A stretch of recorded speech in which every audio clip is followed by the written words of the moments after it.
สุดแดนดินฟ้านั้นทั้งมีสุขสันต์ก็ลืมเวียงจันทน์บ่ได้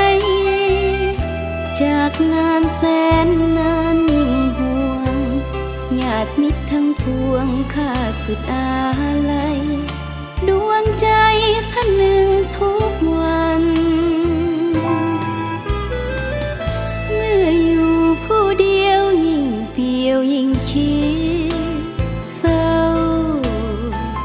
เหมือนนกที่เหงาอยู่ในกรุงทองอัดอั้น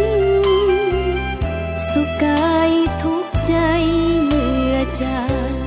เมื่อยามได้พาแคว้นที่เวียงจันทน์ถิ่นฐานนครของลาวจากไปสู่ใต้ฟ้าประเทศอื่นห่างมิตรที่เคยเสยซื่นห่างลุงป้าน้าอา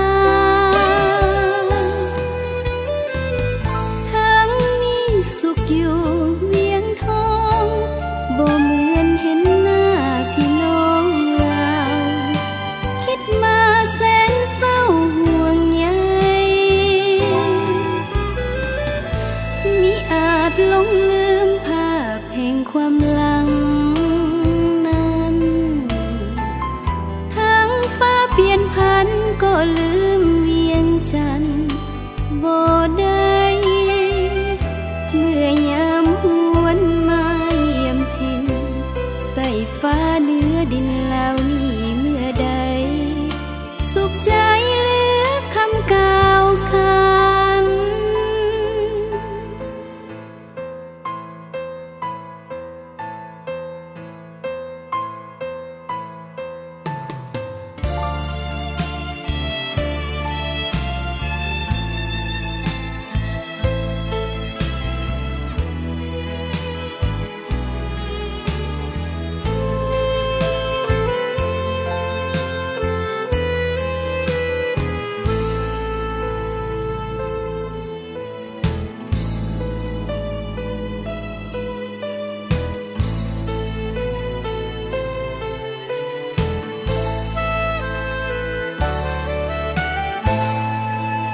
จากไป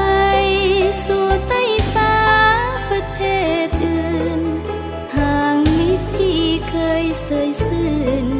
ห่างลุงป้าน้าอาทั้งมีสุขอยู่เวียงทองบ่เหมือนเห็นหน้าพี่น้องลาวคิดมาแสนเศร้าห่วงใยมิอาจหลงลืมภาพแห่งความหลังนั้นทั้งฟ้าเปลี่ยนพันก็ลืมเวียงจันทน์บ่ได้